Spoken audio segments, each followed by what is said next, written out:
Baashaggar aanaa Boosat keessatti waraanni faashistii Bilisiginnaa hidhaa saamicha gubaatii banneenii fi dararaa raawwachuu jabeesse.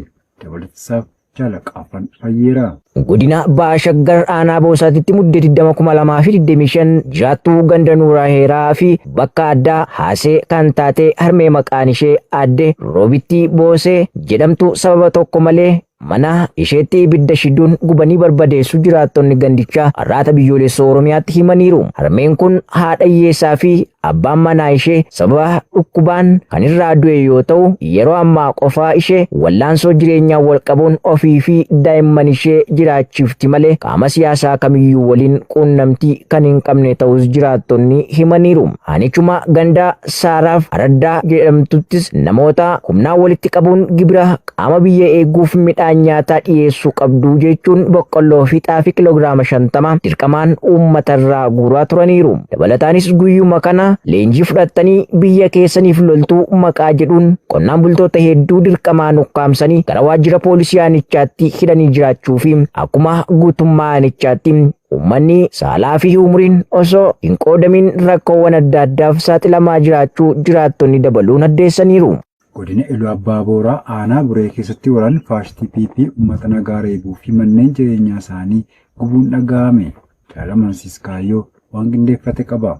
Godina Iluu Abbaa Booraa aanaalee garaagaraa keessatti waraanni faashistii Bilisiginnaa tarkaanfii tibbana waboon loltoota kanneen irratti fudhataa jiruun naasuu fi yaada ulfaataa keessa seenuun uummata nagaa irratti ajjechaa, gudeeddii, saamichaa fi gochawwan farra namummaa hedduu raawwachaa jiraachuu jiraattonni arraata biyyoolessa Oromiyaatti himaniiru. Haaluma kanaan aanaa Buree ganda Boondoo bakka addaa Aalgaa jedhamu keessatti gaafa muddee 19 2025 waraanni maafiyaan Bilisiginnaa nama maqaan isaa Balaayii Asmaraa jedhamu maqaa hidhata waraana bilisummaa Oromoo qabda jedhuun mana jireenya isaa ibiddaan gubanii barbadeessuun qaama isaa irrattis reebicha ulfaataa raawwachuun barameera. Akkasumas hawaasa bakkichaa hundumaa bifa waltajjiin erga walitti yaasanii booda waboof nyaata kennaa jirtu jedhuun reebicha hamaa hawaasa irratti raawwachuu jiraattonni gandichaa dabaluun arraata biyyoolessa Oromiyaatti himaniiru. Kana malees maqaa eegumsa biyyaa irra jirra jedhuun hawaasa dirqamsisanii nyaata dhiyeessifachaa kan jiran yoo ta'u gama biraattiin ammoo gosa kaffaltii garaagaraa tarreessuun uummata saamaa jiraachuus jiraattonni kan himan ta'uu fi akkuma guutummaa aanaalee godinichaatti hammeenyi tiksitoota maafiyaa Bilisiginnaan uummata irratti raawwachaa jiru daraan ulfaataa ta'uu addeessaniiru. Godina Qellem Wallaggaa aanaa Gidaamii magaalaa Gidaamii keessatti konkolaataan siree fi loltoota faashistii Bilisiginnaa nama nagaa tokko ajjeesuun himame. Dabalatasaaf Jalkannaa Sabaa. Kaleessa muddee 2025 godina Qellem Wallaggaa aanaa Gidaamii ganda duwwaa tokko keessatti konkolaataan waraana faashistii Bilisiginnaa Sirii F jedhamtu shamarree tokko kan maqaan ishee Ayyaanee Wandimmoo jedhamtu rukutuun ajjeesuu maddeen keenya gamasii arraata biyyoolessa Oromiyaaf eeranii jiru. Akka maddeen eeranitti shamarreen kun dhiyeenya kana heerumtee gaa'ela kan dhaabbatte ta'uu himuun utuu daandii ishee qabattee imalarra jirtu kan rukutamte ta'uu fi hanga gabaasni kun qindaa'etti konkolaachisaan Sirii F kanaan ishee ajjeeses to'annoo seeraa jala kan hin oolle ta'uu dubbatu. Waraanni Bilisiginnaa sirna dhableessi naamusa hin qabne kunneen konkolaatanis ta'ee miilan wayita hawaasa keessa imalan daandii namatti cufuu fi keessumattuu wayita barattoonni mana barnootaa dhaqanii fi galan akkasumas wayita namoonni gara gabaa deeman konkolaataan waraana piipin namarraa waan hin gorreef yeroo garagaraatti miidhaan jabaan namas ta'ee horii irra gahaa kan oolu yoo ta'u miidhaa namatti dhufuufis beenyan kaffalamu kan hin jirre ta'uu fi qaamni badii dalagus seeraan hin gaafatamu jechuun jiraattonni naannicha yaaddoo qaban ibsatanii jiru. Kanaan duras gochi akkasii kun magaaluma Gidaamii dabalatee magaalaa Dambidooloo fi Naqamtee keessatti konkolaachistoonni waraana faashistii PP kun daa'imman harmootii hanga manaajara baankiitti rukutanii miidhuun ni beekama. Godina Kibba Lixa Shaggar aanaa Bachootti ajjeechaan dargaggoo tokko irratti raawwatamuun himame. Wabii biyyaa dabalata qaba. Godina Kibba Lixa Shaggar aanaa Bachoo gandaa Cararriitti kaleessa muddee 2025 dargaggoo maqaan isaa Sagaluu Guraaraa jedhamu guyyaa waaree booda sa'a 10 gubbaatti waraanni faashistii Bilisiginnaa maqaa sakattaa waraana bilisummaa Oromoon bobbaafamaniin ajjechaa irratti raawwachuun ibsameera. Dargaggoon ajjeefame kunis yakka raawwatee qabaatee osoo hin taane Oromummaa isaa qofaan yakkamuun gochaa suukanneessaan kunis gara jabeeyyii loltoota murna Bilisiginnaa kanneen ajjeesuun gootummaa itti fakkaatuun lubbuun isaa akka darbee jiraattonni dubbatu. Kana malee Innis ona bachootti dargaggoonni hedduun butamuun dhabamsiifamuu, dirqiin butamuun, mooraa waraanaatti ergamuu, reebamuun qaamaa fi qalbiin miidhamaa kan jiran hoggaa ta'u, waraanni maqaa sakattaa waraana bilisummaa Oromoon bobbaafamaa jiru kunis gochaa badii kana raawwachaa waan jiruuf egeree uummataatti yaaddoo guddaa ta'e akka jirus ni himama. Qondaaltonni Ameerikaa fi Raashiyaa waraana Yuukireen irratti mari'achuuf bulchiinsa US Mayaamiitti wal argan.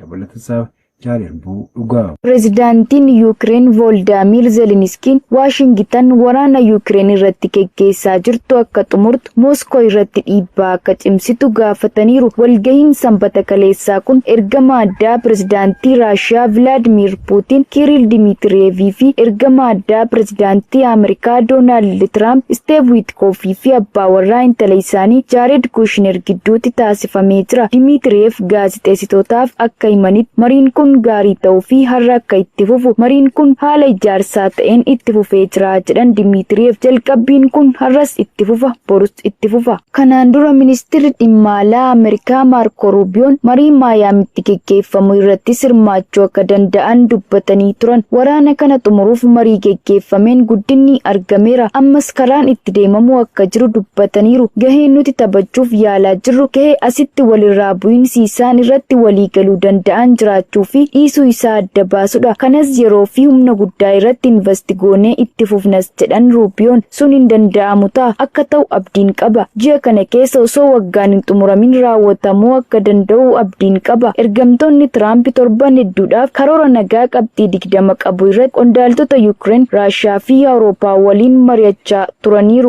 Gootichi waraana bilisummaa Oromoo zoonii kibba baha Oromiyaa fi zoonii Arsadee keessatti diinaa dabuu beeksise. Ciccitoonni kaayyoo haqaa waboon zoonii kibba baha Oromiyaa godina Arsii bahaa aanaa Muneessaa ganda Eeban Laaqichaa iddoo addaa Callee jedhamtu keessatti kaleessa muddee 20 bara 2025 ganama barii barraaqaan loltoota biltsiginnaa maqaa sakatta'aa waboon bobbaate irratti tarkaanfii akka bakakkaa fudhateen hedduu du'aa fi madoon adabeen injifannoo boonsaa galmeessee jira.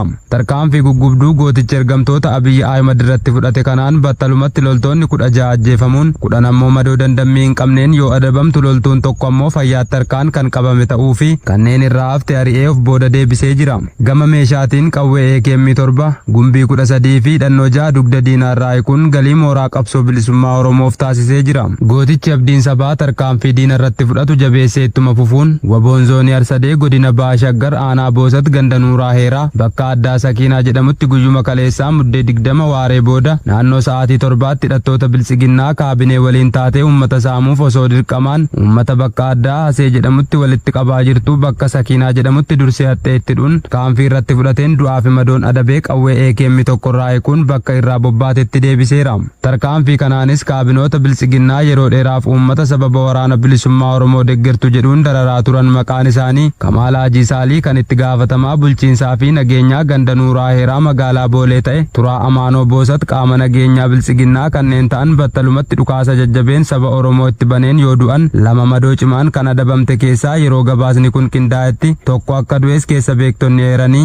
reeffa isaanis konkolaataan akka fudhatan jiraattonni addeessaniiru. Jajjabeen abdiin uummata Oromoo waboon tarkaanfii irree gootummaa isaa diina irratti mul'isu ittuma fufuun godina kibba lixa Shaggar aanaa Haroo Wancii bulchiinsa magaalaa Cittuu keessatti kaleessa muddee 20,2025 halkan toora sa'aatii 5tti mooraa isheetti seenuun bulchiinsa gandaa magaalattii fi waajjira biraa biltsiginnaan keessatti ergama siyaasaa isaa raawwatu ibiddaan gubee barbadeessee jira. Akkasumas waraana weerartuu biltsiginnaa birmannaaf gara sanatti fiigaa turte irratti tarkaanfii laalessaa fudhachuun humna diinaa hedduu du'aa fi madoon adabuun injifannoon goolabeera. Tarkaanfii waboon tiksitoota barcuma nam tokkee irratti fudhatu jabaatee itti fufa. Injifannoon uummata Oromoo